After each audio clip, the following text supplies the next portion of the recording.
Buenos dias, Cedar Springs. The calendar pages continue to turn, and God continues to mold and shape our ministry here in Mexico. There have been a lot of changes in our lives over the last couple of months.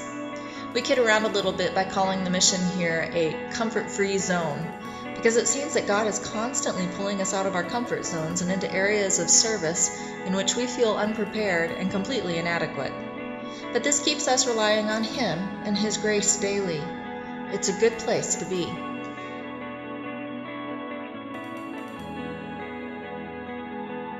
I'm now working as a teacher in the Learning Center. This is the school for children with learning disabilities and physical handicaps. In the mornings, I work with the kindergarten level children, teaching reading and spelling. And then in the afternoons, I work with the junior high level kids, teaching math and English. I'm humbled each day as I see the bravery and stamina of these kids. Some are trapped in bodies that cannot move. Others are confined to wheelchairs or walkers. But each of them have overcome so many challenges through their courage and determination. These children are an inspiration to me and help me realize that through God's strength, God can use even me in spite of my inadequacies. Last week, a 4-year-old girl with cerebral palsy was brought into the Learning Center. Unfortunately, we simply couldn't take her into the program because we don't have the staff needed to accept another child in her condition. I drove her and her mom home, and as I did, it was all I could do to hold back the tears.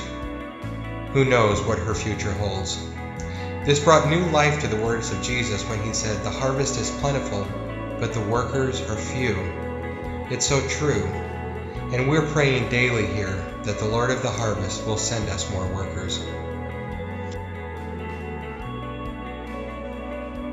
I've been enjoying my time in the Nut House Bakery immensely.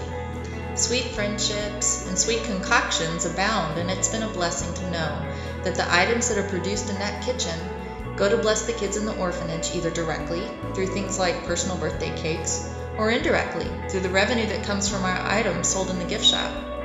I've been very blessed and comfortable there. But as I said before, this mission is a comfort-free zone.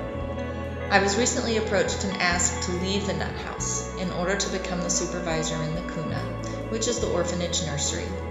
It was a very difficult decision to make. It is extremely uncomfortable for me to think about supervising anything, especially a staff and 8 to 10 little ones. After much prayer, many tears, and a lot of wise counsel from some really smart people, I accepted the position. I've only been there a few days, but the staff are wonderful and the babies are delightful. I'm trusting God to fill the gaps that I feel are so wide within me and to overcome my inadequacies with His abiding grace.